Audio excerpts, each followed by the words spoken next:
snow at all? Jesus, all right. No snowballs? This is what my son did. She got On the truck? Yeah. Oh, we're already, we're. He said it takes 2 feet, so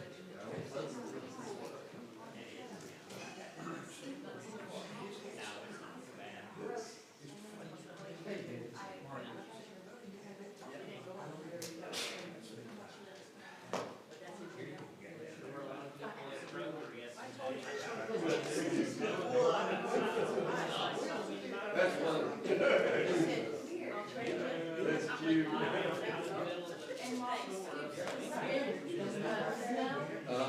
that the one in? it all blows off with the spoon and she walks in and like, That's hilarious. Yeah, that's the thing, it was so windy. Look at that, Myrtle Beach got so much more we did. That's crazy, they're covered in snow. Oh, really?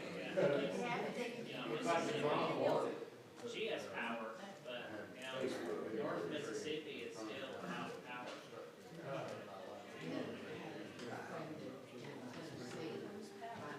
Good morning. Good to see those of us that are here that break the cold, that get out in single digit weather with the wind chill, of course. And, but it was, if anybody was out this morning, I think, at one point, I think it was like 12 degrees or something like that. And, went out there, let our dog out, Oliver, and it was, he was like, whoop, and he was like, nope, well, turn around and come right back. So you stay out for a minute.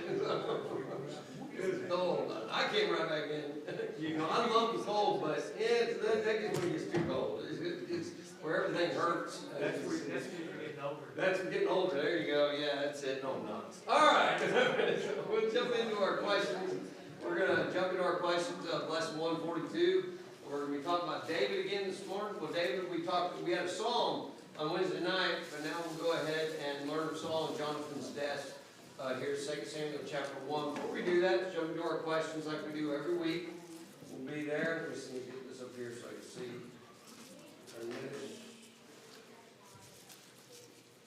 All right, let me see here. Volume, there we go. All right, so we're going to start with the first question. The question goes back to lesson 97 with Jesus. Who did Jesus tell the apostles is greater? So not who did he talk about, who would be greater? He named actually 2 here. One that's served, one that decides to serve others, and tell you exactly right. And another one was, it said the younger. So, and that reminds us of, when Jesus took that child, and said, on the lap, and be like this child, like a younger child. And so we see there, of course, as we look at that. But the importance of this, of course, is yes, those who serve is what we see in that point.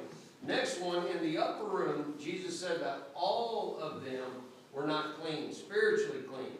Of whom was he speaking and why? Judas Iscariot, exactly right. And Judas ended up doing what with Jesus? He betrayed him. Exactly, turned him in 30 pieces of silver, as we see there. Next one, what did God tell Moses that the Israelites would tell their sons and grandsons? Exodus chapter 10, verse 2. The signs that he had done, they would call it, he was Lord.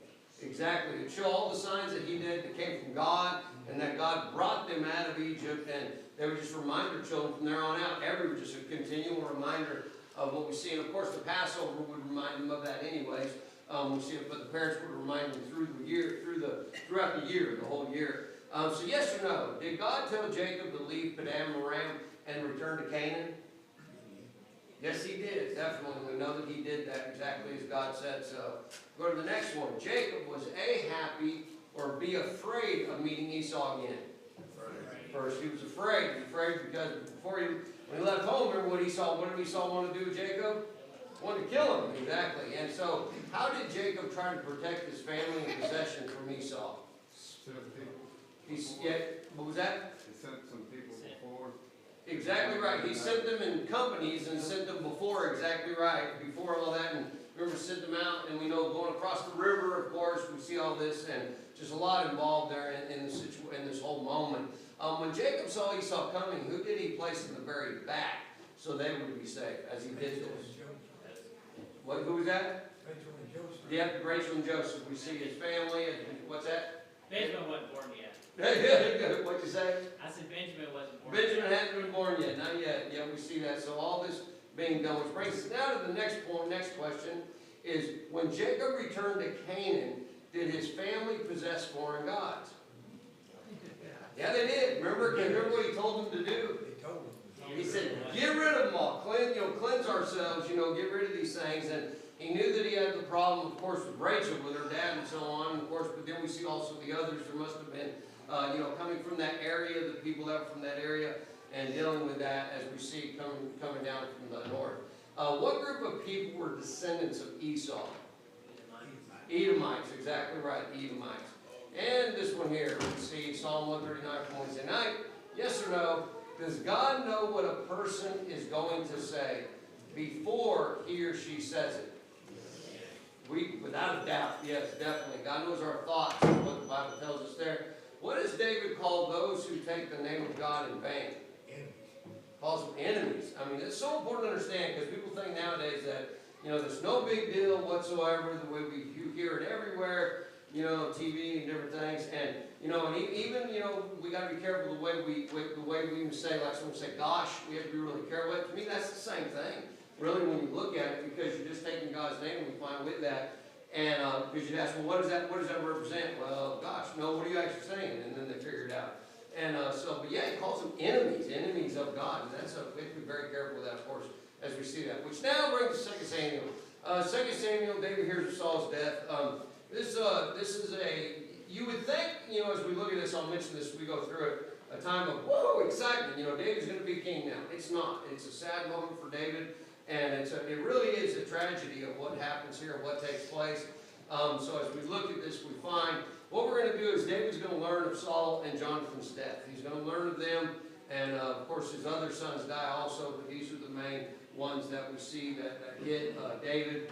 And we're going to look at here how the mighty have fallen, basically, but with it, you're going to have grief, you're going to have friendship, and God's faithfulness through it. What's happening in this situation that we find with this. So when we look at this, a lot of times when we think of victory, we think of excitement, we think of happiness, we think of, joy, it's great, it's a wonderful time. But here in this moment, it's when victory feels like loss. And that's what takes place here. There are moments in life when the thing you prayed for, you prayed maybe for a long time, finally happens. You're like, oh wow, that finally happened, I've been praying for so long. But does it feel the way you thought it would? That's always the interesting part about it. In our minds, when we want something, we pray about it, in our minds, we can tell us and feel what we think it's going to be like, what's going to happen in that moment. But a lot of times, when it actually takes place, it doesn't feel that way. It feels different. And we see that. And sometimes it could be a letdown. Sometimes it could be, oh, that was good enough. That was perfect. That was what we see here. So David, what he had done, David had been waiting many, many years to basically to step into what? The role as what? The role as king. That's exactly right. To take the throne. And, he had been anointed by Samuel, many years earlier. We see this time. And he had endured caves, betrayal, exile, a constant danger. And, it came to the point where Saul actually wanted David what? Wanted him dead. Which is a terrible thing because they got along so well for such a long period of time. And a lot of things happening here. And so now finally Saul's dead. And he's dead in this moment. And we're writing the story, as we see 2 Samuel 1. Would more than likely, as we said, begin with the celebration, but it doesn't happen. Instead, it opens with grief. 2 Samuel chapter 1, verse 1. If someone read this, just giving us an idea of where David's at, what's taking place. The whole story of the sadness is all from the first 10 verses. But someone read verse 1 for us, please. That came to pass after the death of Saul, and David had returned from the slaughter of the Amalekites, and David had stayed 2 days in Cedartown. Thank you. Appreciate that. So as we see here, a couple of things we need to catch in this verse, first of all, that I want us to know before we move into this, is who does it say they were at war with? Who were they fighting? The Amalekites. This is very important for when we see the one that comes and brings David the information about Saul, because a lot of people question what happens there. We'll talk about that as we go through it.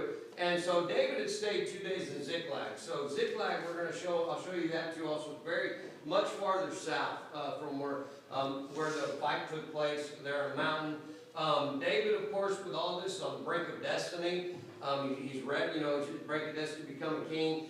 Yet the first sound, remember, he was actually already anointed king, he just hadn't taken the position of king yet. Yet the first sound we hear is not going to be rejoicing, but mourning, as we said. And this chapter really, when we look at it, teaches us something deeply about the human and basically the holiness that's behind it, and the allness of respect to God. The respect to God through an individual that we see with David and Saul. So God's purposes, often move forward through tears and triumphal celebration. We see both. We move forward with that. So to do that, I think what we need to do is just go back for just a moment to 1 Samuel chapter 31, where we see the battle that ended the dynasty. It ended the dynasty of Saul, but not just Saul. When we say a dynasty, that means usually who would get the king after the father died. It would be the oldest son, usually we see this what happens. That's where that dynasty goes. So this dynasty only lasted how many kings? Just one in their family. That's it. It's over. And so as we see this happening, to understand David's grief, we must revisit the battlefield a little bit, knowing the setting here in 1 Samuel 31 describes Israel's devastating defeat. I mean, it was a devastating defeat at the hands of the Philistines and the Amalekites, we would say, on Mount Gilboa. And this is the area where this takes place. To give you an idea, just so we see, all the way over here is where Mount Gilboa is. If you notice each one of these, it says the Philistines mustered their forces at Aphek and advanced to Shunem. And we see up here that the Israelites set up camp at Jezreel on the night before the battle. Saul consults a medium in Endor. That's at Endor. Big mistake. Big mistake on Saul's part, because if you're contacting a medium, medium is basically one that looks for the devil in a sense, and you hate to say it like that, but that's kind of what it is, meaning they look at things, false gods outside of God. Saul, he was supposed to be depending on who? On God, nobody else. We don't see that happening. So we have that here, and then we have this comes down, this battle takes place. The battle begins, and many Israelites retreat up the slopes of Gilboa. So they're running up it, and I'll show you that in a minute. And this happening here is where Saul and his sons both die. Later we see they're taken and they're placed on the walls. The walls here we see hung on the walls of Basham. And so all this taking place in this moment. This is what Mount Gilboa, the town, would look like. They're destroyed later in life by an earthquake. That's why it looks so bad. And we see all the columns falling, most of them, some of them in the background, you can see they're there. I said, this is Shem, excuse me, where they would have been walls, where that would have been, not Gilboa, but Shem, where we see they would have been hung at. Here is, get an idea of the fighting area. This is out here you can find the Battle of Jezreel Valley. This right here, this spot up here is where we would say is Mount Gilboa. And so this is where this is where they're running up here. All the Israelites are coming up this mountain, and they're being chased. They're being chased by the Philistines, by the Amalekites, all these people. And they get in a major battle, and they lose, basically, is what comes of it. A little further, this is where we see where actually Saul and his son, it's actually proven this is where they were killed at. So Mount Gilboa is where this fight was. They retreat and go in this direction, and that's where we see Saul and all three of his sons are killed in that moment of what is there. So that's what I have there, yeah. So as we look at this here, let's go ahead and read it. Let's read 1 Samuel 31, verse 1. If someone will read that for us, please.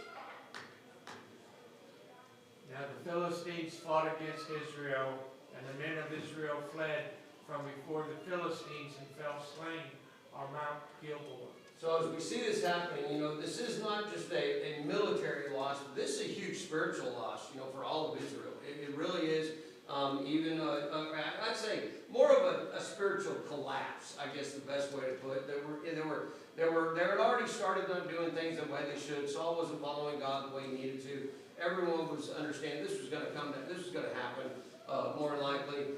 Saul had repeatedly, and this is what we understand. It wasn't like he just rejected the word of the Lord once. He repeatedly rejected, just constant. As we see this happening, he had sought guidance, we said, from a medium instead of God. And now the consequences arrived in full force. And so we see Saul's final day, basically his final day there on the earth. And basically Saul is wounded by his archers, is what we see happen. Well, by archers, not his. By archers, that'd be bad if it was by his own archers. But by archers, we see this happening. His sons Jonathan, Abnab, ours have a problem with this name, Malchishua. They're dead already, they've been killed, and so Saul is still alive. We get 1 Samuel chapter 31, verse 4, as we're leading up to this moment, 2 Samuel. If someone go and read this for us, please.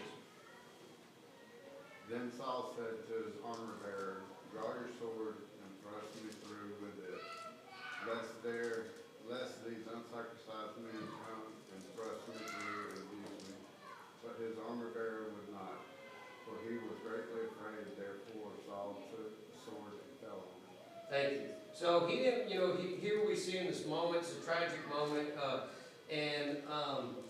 Saul knows that he's going to die, and because of the arrow, and he knows he's close to death, so he wants himself killed. Just kill him. He won't do it. We look at this, we go, why won't this guy do that for him? Well, Saul is who? Number one, he's king. No one wants to be accused of killing king, right? As we see this happening. And also, he's not just the king, but what did God, he was anointed by God. He was anointed by God to take this role in this position. And this is where David comes into this part here. In this moment, this is what we're going to learn about David. Most people, when they're getting ready to have something big, they're make a president, take a president of another president, or a president of a company, doesn't matter, not just the United States, or governor, any different types of things. They're usually, it's like this, yeah, we won, we did it, we defeated them, we're the better ones, as we see this happening. David doesn't do that. David doesn't gloat in this moment. David doesn't, say like, hey, oh yeah, finally, old Saul's dead. He's done, gone with him, things are better now. And that's not what we see there. So what we find is that God promises advance through painful news. And this is where we see with David. In other words, that God's promises that he gave David, they're going to come true in this moment. But a lot of this is what we're going to see. It shows you in the beginning here what kind of king David's going to be.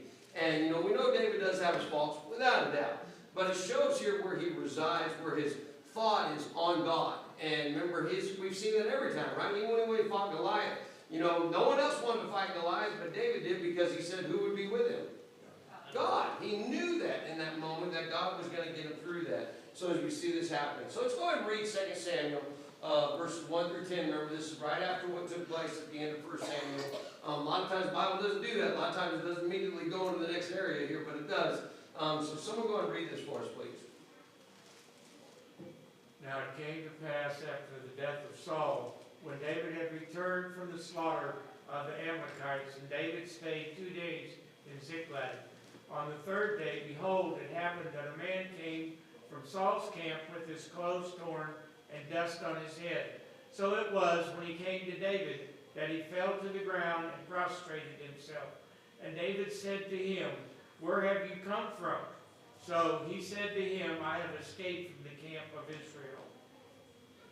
Then David said to him, how did the matter go? Please tell me. And he answered, the people have fled from the battle. Many of the people are fallen and dead, and Saul and Jonathan, his son, are dead also. So David said to the young man who told him, how do you know that Saul and Jonathan, his son, are dead? Then the young man told him, said, as I happened by chance to be on Mount Gilboa, there was Saul leaning on his spear, and indeed the chariots and horsemen followed hard after him. Now when he looked behind him, he saw me and called to me, and I answered, here I am. And he said to me, who are you? So I answered him, I'm an Amalekite. He said to me again, please stand over me and kill me, for anguish has come upon me, but my life still remains in me. So I stood over him and killed him, because I was sure that he would not live after he had fallen. And I took the crown that was on his head and the bracelet that was on his arm, and have brought them here to my Lord. Thank you. First of all, Colin, I'll just say this. We'll work backwards through this. He's an Amalekite, so David's not his Lord. The best way to look at that. This guy's looking for favor. He's looking for, thinking, I did a great thing here for you and so on.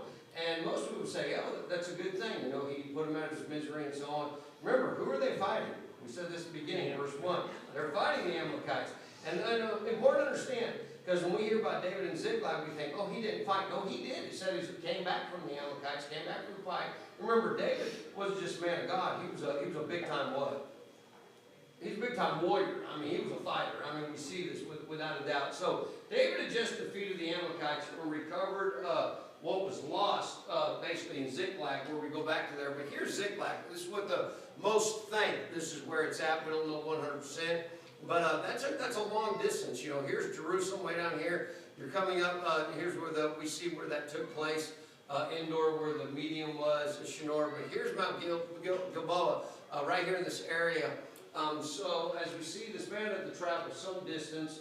It amazes me, of course we don't have all the information in the Bible, that this man being an Amalekite even got this close to David. And, you know, we think about it, more than likely there's guards there and so on, and, you know, because you can tell who's who, and as we see with this. So, as we find this, you know, victory should be in the air, like we said, but instead a messenger arrives, closed horn, dirt on his head, and news of a national disaster. You know, and the national disaster is Saul the king and Jonathan and his sons are all dead. Theologically, you would think, you know, teaching-wise from the Bible, Saul's death, of course, is necessary, without a doubt, but emotionally it's still devastating in this moment. So David does not hear this as, my chances come, you know, here Israel's fallen, you know, I mean, Saul has fallen, it's a great thing. No, he sees it just the opposite. He sees it as the chosen people of God have now fallen. You know, they've fallen from where they need to be. And, you know, David already, this is a huge moment to take the position of king, but knowing what he has to deal with what just happened. And, you know, usually Israel did what in the majority of its fights and battles? They won. When do we see them not winning? There's the only time we see them not winning is something they do.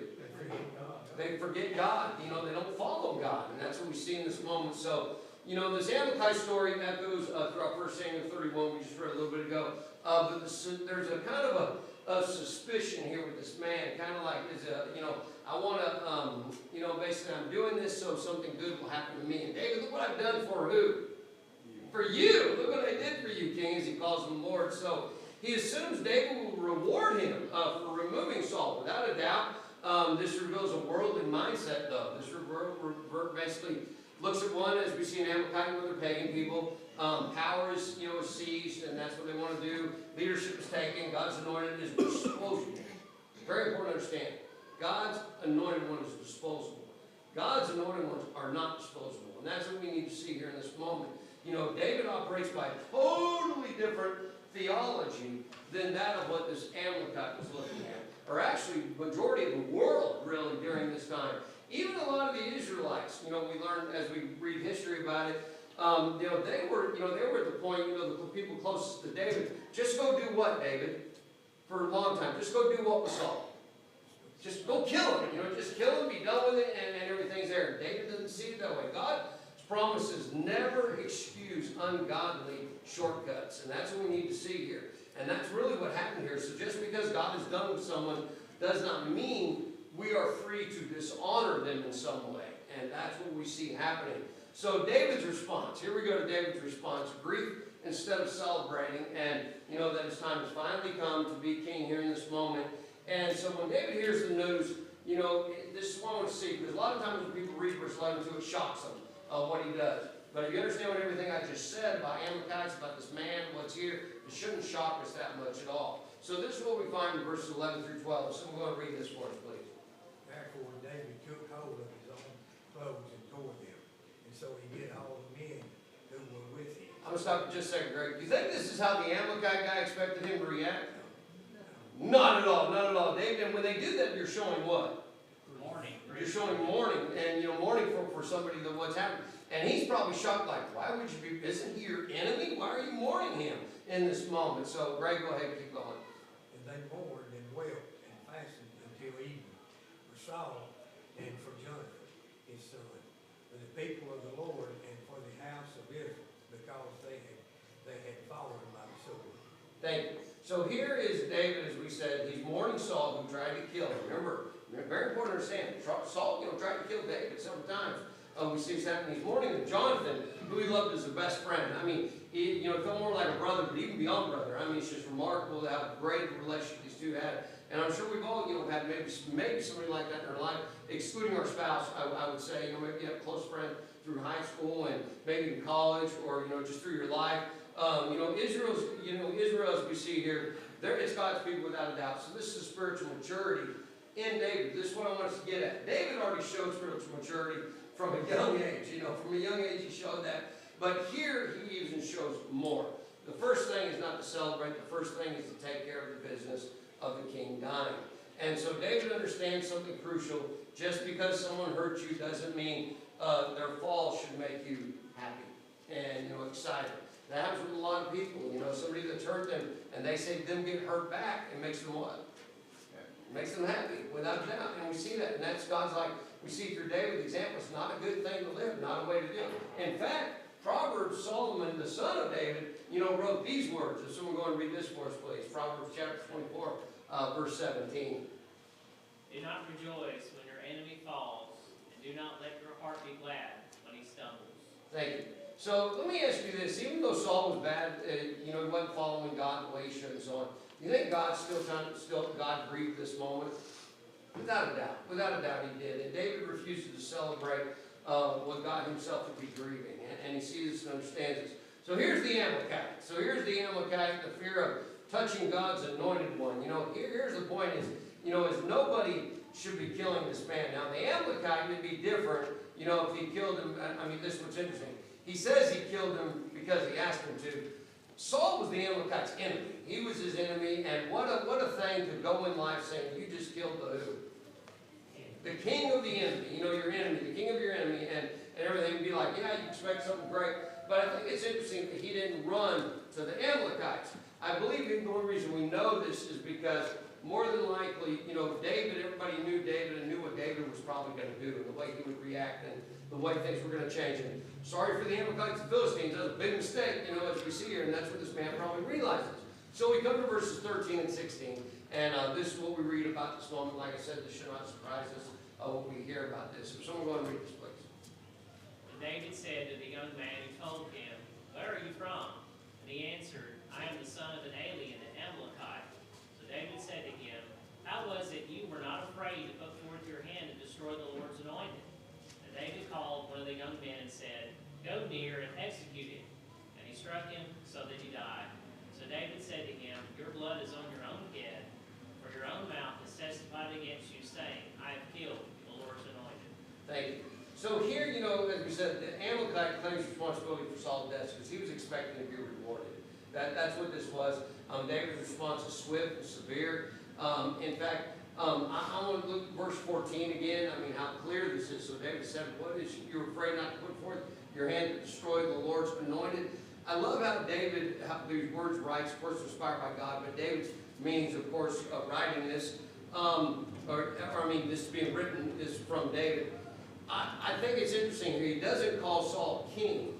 This anointed is actually one above that. And that's how we need to think about this in this situation. He called him the anointed one. And this is basically saying, how do you think you have the ability to touch something that God has put in place?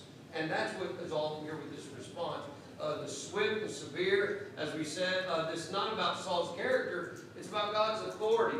So we understand that David had multiple chances to kill Saul himself. And he refused. And we go, really? Yeah. Take back to 1 Samuel here in 24 verse 6, one of these situations here. Someone go and read this for us, please.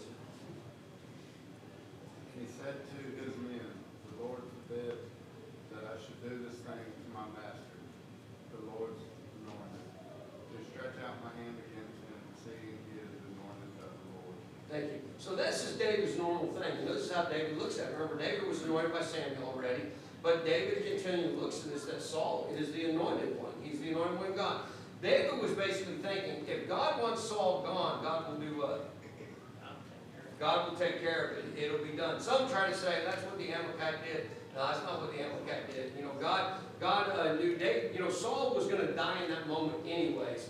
Even if that man, it would have just took some time, wouldn't it, for him to die? He would have died. So David teaches us here that God deals with leaders. God handles judgment. And our job is faithfulness. I haven't said vengeance. It's not vengeance.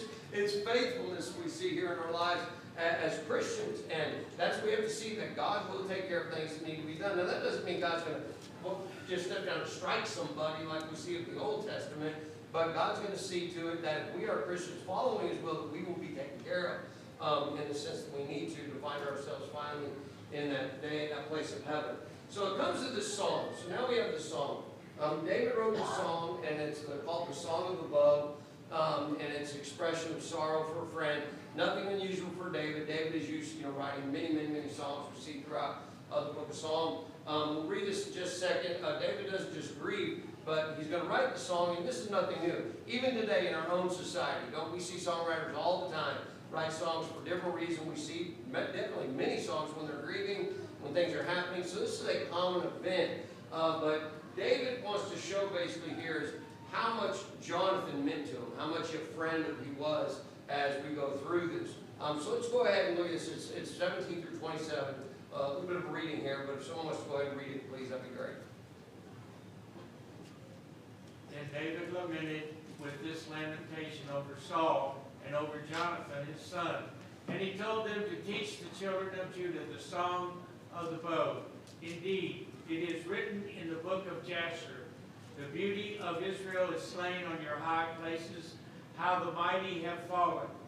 Tell it not in Gath, proclaim it not in the streets of Ashkelon, lest the daughters of the Philistines rejoice, lest the daughters of the uncircumcised triumph. O mountains of Gilboa, let there be no dew nor rain upon you, nor fields of offerings. For the shield of the mighty is cast away there, the shield of Saul, not anointed with oil, from the blood of the slain, from the fat of the mighty. The bow of Jonathan did not turn back, and the sword of Saul did not return empty.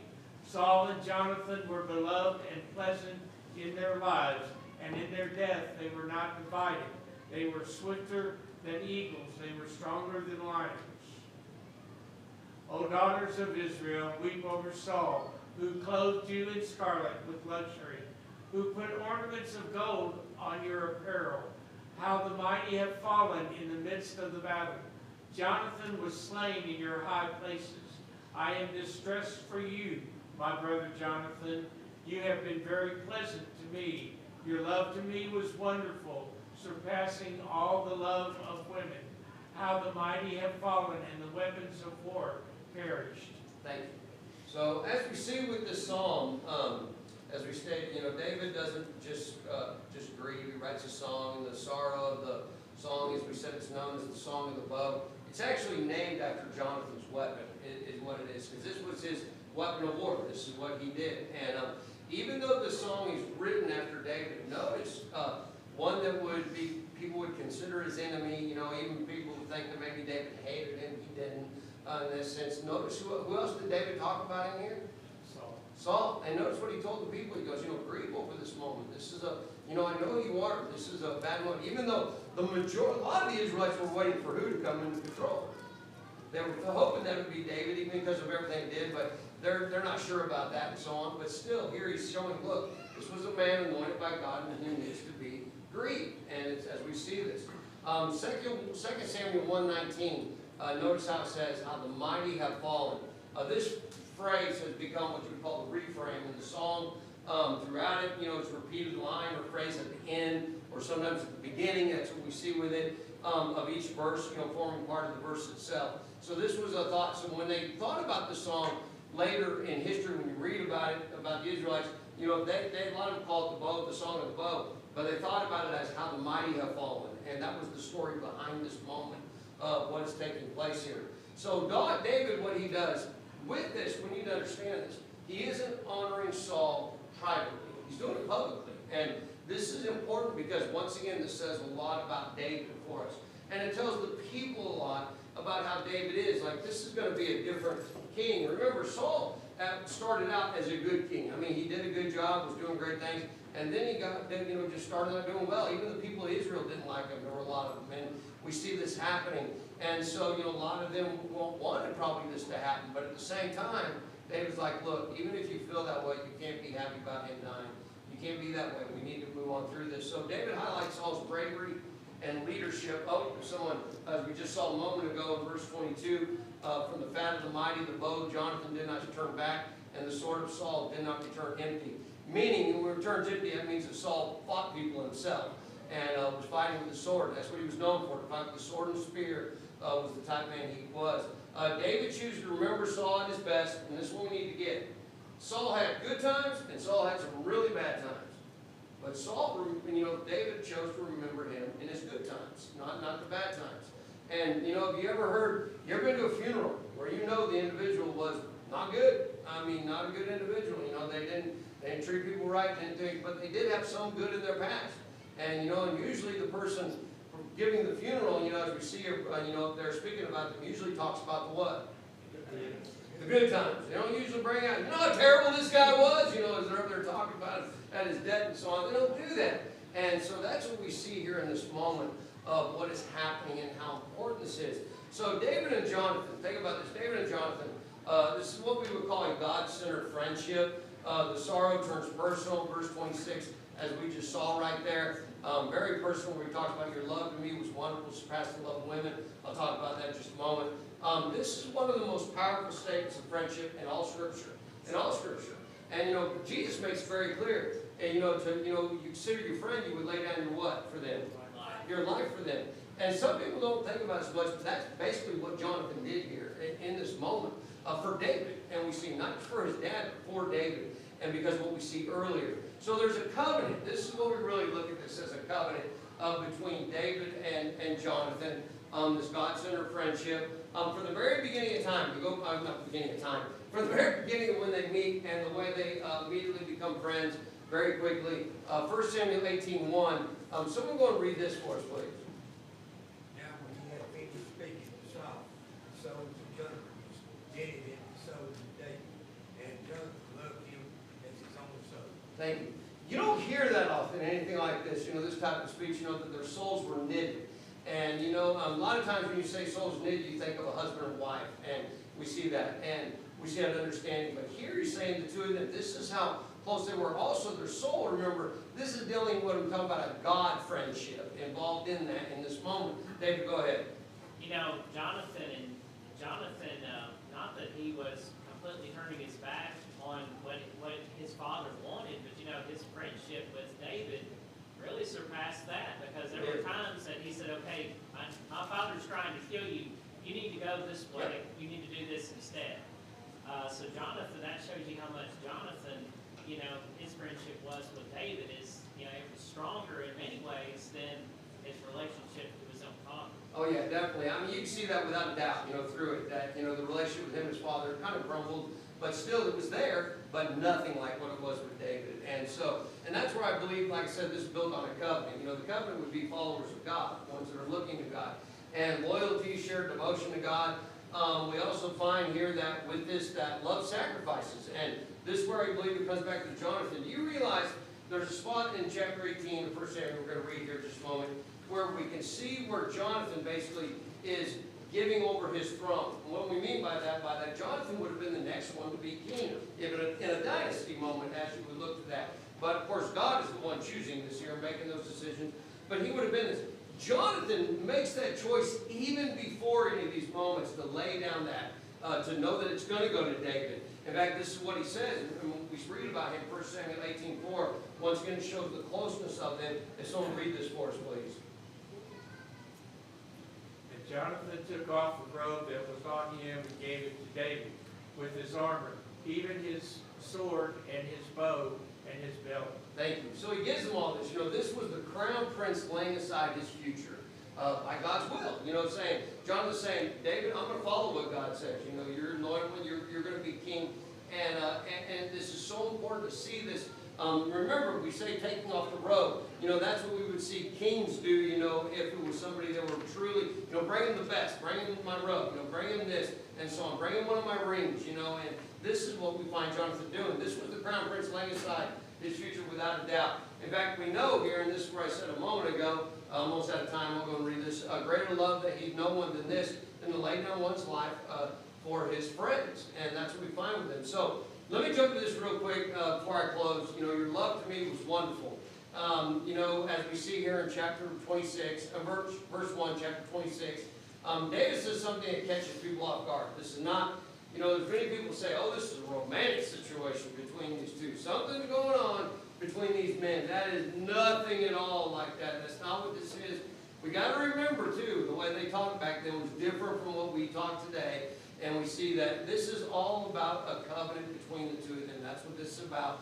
Biblical friendship is what this is. It tells the truth. It protects God's purposes. And it costs something. And that's what we see happening here. Not just with Jonathan, but we see this with David, too. Because what Jonathan did for David, David loses the closest person to him that he can tell probably what?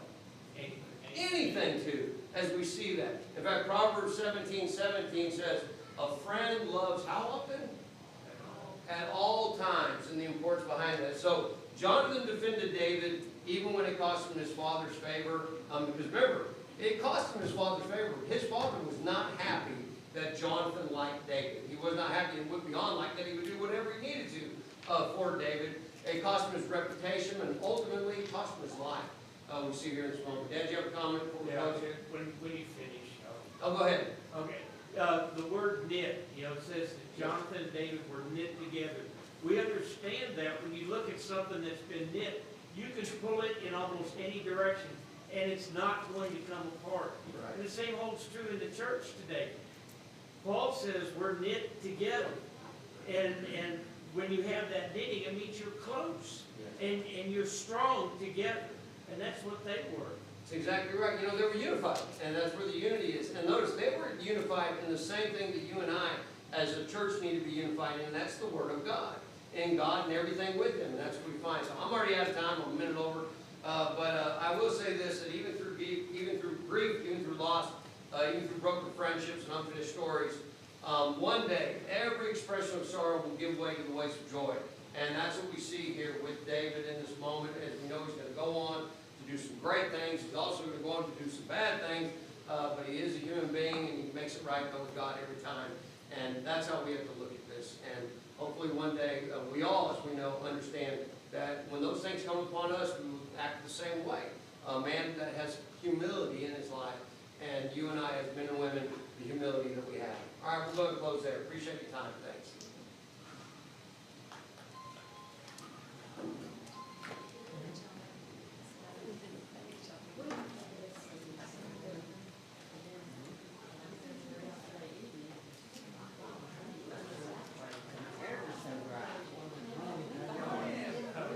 Good job.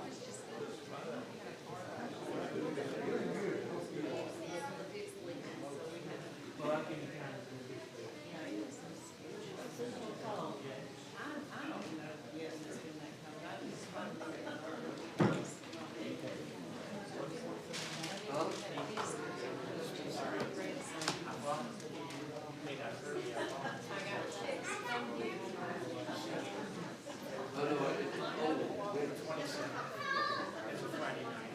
All right.